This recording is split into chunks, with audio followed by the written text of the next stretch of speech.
구역권과 로마서의 네 번째 시간으로 복음 밖에 있는 자들에 대한 내용을 이 시간 함께 살펴보겠습니다. 먼저 외울 말씀인 로마서 1장 20절 말씀 합독하겠습니다. 창세로부터 그의 보이지 아니하는 것들 곧 그의 영원하신 능력과 신성이 그가 만드신 만물에 분명히 보여 알려졌나니 그러므로 그들이 핑계하지 못할지니라. 아멘. 오늘 내용을 우리가 살피기에 앞서서 한 가지 전제해야 할 사실은 18절 초반부에도 등장하는 표현이지만 하나님은 진노하시는 하나님이시다라는 내용을 우리가 먼저 전제해야 합니다. 우리가 잘 아는 것과 같이 하나님은 사랑이 풍성하시고 긍휼과 자비로움이 끝이 없으신 분이시지만 그 동시에 분명히 죄에 대하여 진노하시는, 노하시는, 달리 표현하여 벌하시는 하나님이신 것을 우리가 분명히 전제해야 합니다. 우리가 하나님의 진노를 생각하지 않고서는 복음이 주는 감동이나 능력을 누릴 수가 없습니다. 우리가 받아야 할 벌이 있고 하나님이 그것에 진노하신다는 사실을 전제해야만이 복음으로 인하여 그 진노가 거두어진 것에 대해 감사할 수 있는 그러한 마음이 생기기 때문입니다. 오늘 우리가 살펴본 내용은 크게 두 줄기로 구성이 되어 있습니다. 첫 번째의 줄기는 그렇다면 그 하나님의 진노를 받는 대상은 누구인가? 그들의 특징이 무엇인가? 그리고 주님께서 그들에게 내리시는 진노의 내용은 무엇인가? 진노를 받는 대상과 진노의 내용에 대한 내용입니다. 먼저 첫 번째의 줄기로 진노를 받는 대상은 누구인가? 이 내용을 함께 살펴보겠습니다.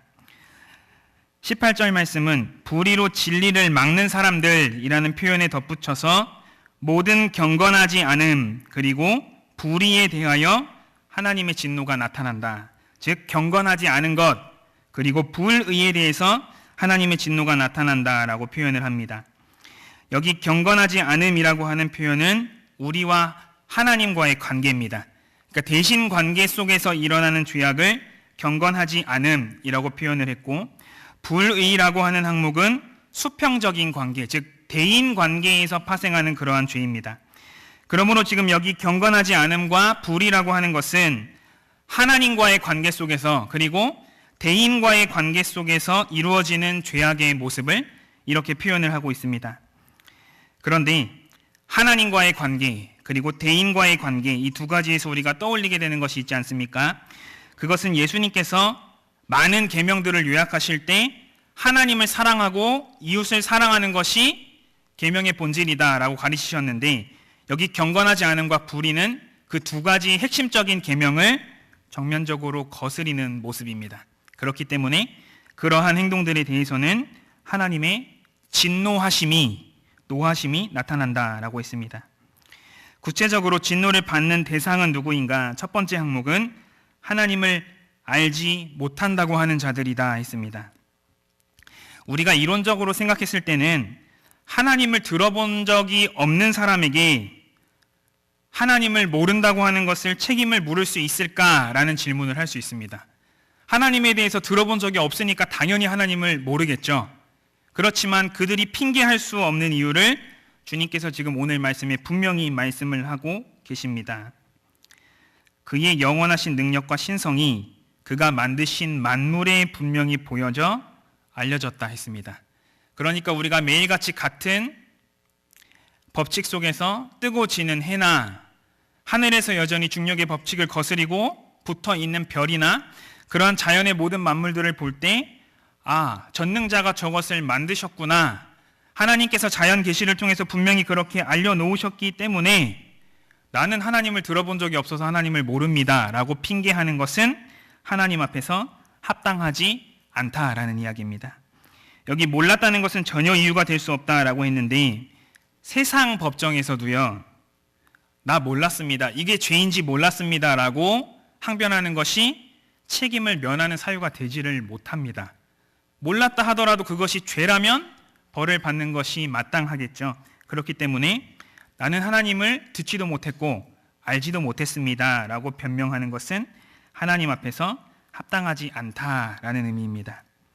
이 대목을 우리에게 보다 긍정적으로 적용해 본다면요, 하나님은 자연 만물을 통해서 자신을 나타내셨다 했습니다.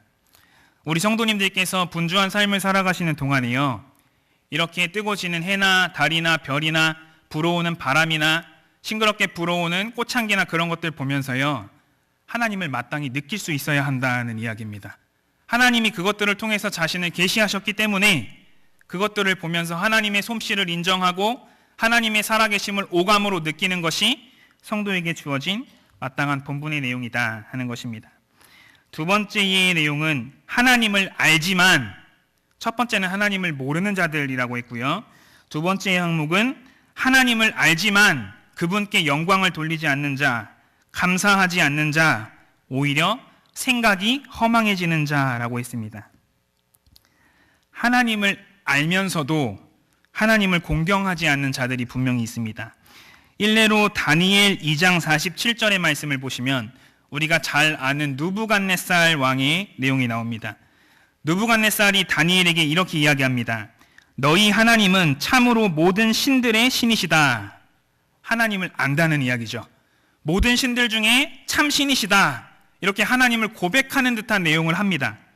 그런데 이 2장 47절 말씀 바로 뒤에는요, 이 느부갓네살이 금신상을 만들어서 자신을 숭배하도록 강요하는 내용이 나옵니다. 무슨 말입니까? 하나님이 하시는 일을 보고 하나님을 알지만 하나님을 경배하지 않는, 즉 하나님을 영화롭게 하지 않는 그러한 대표적인 사례다라고 볼 수 있습니다. 하나님은 애초에 인간을 만드실 때 하나님을 의지하도록 지으셨습니다. 보다 정확히 표현하자면 의지해야만 살아갈 수 있도록 창조하셨습니다. 그 말은 다른 표현으로 인간에게는 빈 공간이 있다는 의미겠죠. 그 빈 공간은 하나님으로만 채워질 수 있도록 주님이 만드셨는데, 하나님으로 그것을 채우지 않은 결과 사람들은 허망한 것들로 그 마음을 채우려 한다라고 했습니다. 여기 다른 종교들, 새와 짐승, 기어다니는 동물들과 같은 다른 대체물들을 자신의 빈 공간에 숭배함으로써 그 공허함을 채우려는 어리석은 시도를 하고 있다라고 했습니다. 세 번째의 부류는 그 마음에 하나님 두기를 싫어하는 자들이다라고 했습니다. 여기 마음은 지식을 의미하는 표현인데, 적극적으로 하나님을 반역하면서 배역하는 삶을 고집하는 자들이다 했습니다. 하나님의 통치를 받기 싫어하는 것, 내 마음에 하나님이 들어오시기를 거부하는 것, 이것은 굉장히 적극적인 측면의 죄악이라고 볼 수가 있습니다. 이렇게 이러한 자들에게 하나님은 진노하시는데, 그 진노의 구체적인 내용이 무엇인가에 대해서 큰 두 번째 항목으로 하나님께서 저들을 버려두신다라고 했습니다. 우리 성도님들께서 조금 어린 시절을 추억하셔가지고요, 그 부모님께 혼이 날 때 어떤 경우에 가장 두려웠는지 이렇게 곰곰이 돌아보시면 혼나기 직전에도 굉장히 무서울 수 있겠죠. 아, 혼나겠구나. 그리고 혼나는 중에도 굉장히 무서울 수 있습니다. 근데 또 한 가지 굉장히 무서운 경우는 분명히 내가 혼이 나야 함에도 불구하고 부모님이 혼내지 않는 경우입니다. 이것은 굉장히 공포스러운 경우죠. 혼이 나야 되는데 부모님이 가만히 계신다.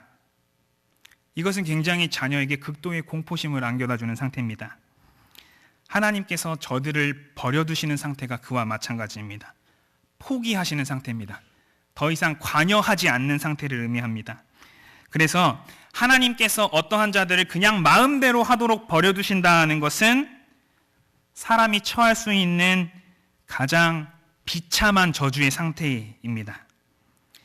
어떻게 버려두시느냐? 그 마음의 정욕대로 더러움에 버려두신다 했습니다. 여기 24절 말씀의 정욕이라고 하는 표현은 과도한 욕망을 말합니다.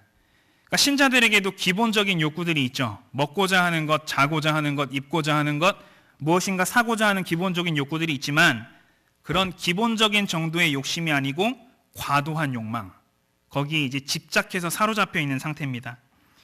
그와 같은 욕심대로 하도록 그들을 내버려둔다 했습니다.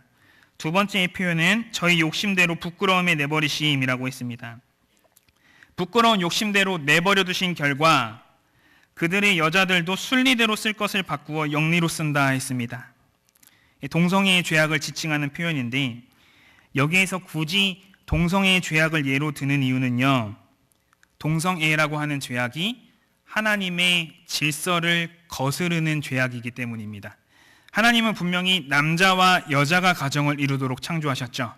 근데 이 동성애의 죄악은 그 질서를 거스르는, 즉 하나님의 통치를 거부하는 죄악이기 때문에 여기에서 이러한 동성애의 예를 제시하고 있습니다.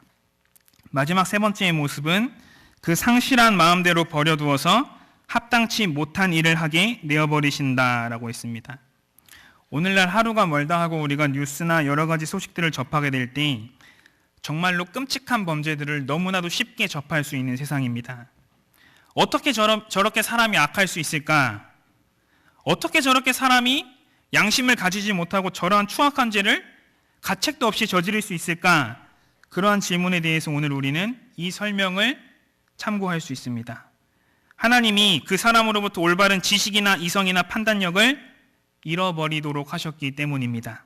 양심의 가책을 느끼지도 못하고 죄를 죄로 알지도 못하고 본능이 이끄는 대로 그렇게 합당치 못한 일을 하게 내버려 두신 것이 주님이 진노하시는 대상에게 주시는 아주 끔찍한 죄악입니다. 그런데 중요한 것은요, 하나님께서 이러한 자들에게 진노하시고 그 진노의 내용은 버려두시는 것이다 했는데 우리가 맞추어야 할 초점은 조금 다릅니다. 로마서 전반부, 중반부, 후반부의 모든 핵심 주제는 분명히 복음입니다. 그렇다고 한다면 그리스도인들은 하나님께로부터 버림을 받은 자들, 죄를 죄로 알지 못하고 제멋대로 살아가는 그 영혼들을 보면서 무엇을 느껴야 합니까? 저 사람들에게 복음이 필요하다라는 것을 깨닫고 그 주님의 마음을 공감하는 자들이 그리스도인들입니다. 저들을 정죄의 대상이 아니라, 비판의 대상이 아니라, 격리의 대상이 아니라 바로 저와 같은 이들에게 예수 그리스도이신 복음이 필요하다, 그것을 간절하게 느끼고 전할 수 있는 자들이 그리스도인의 마음이다라는 것입니다. 또 한 가지의 차원에서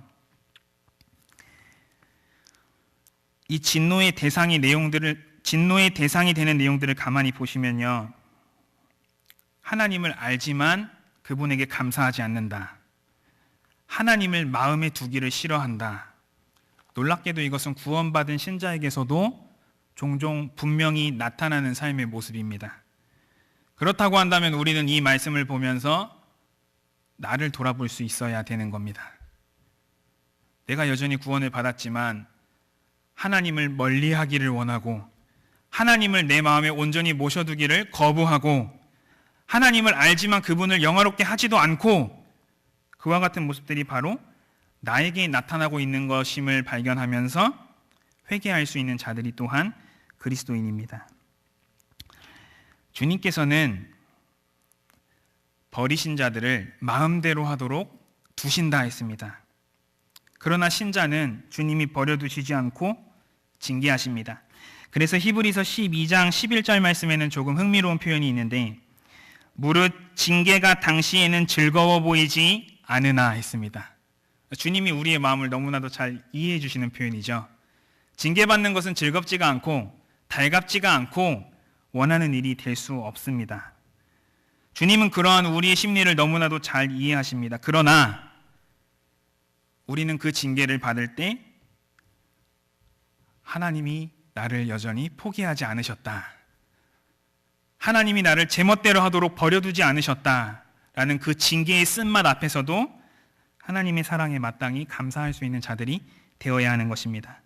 오늘 새벽 예배 말씀에서도 우리가 들었지만요, 하나님께서 버리신 북조 왕들에게는 여호와께서 치셨다라는 표현이 등장하지 않았다라고 했습니다.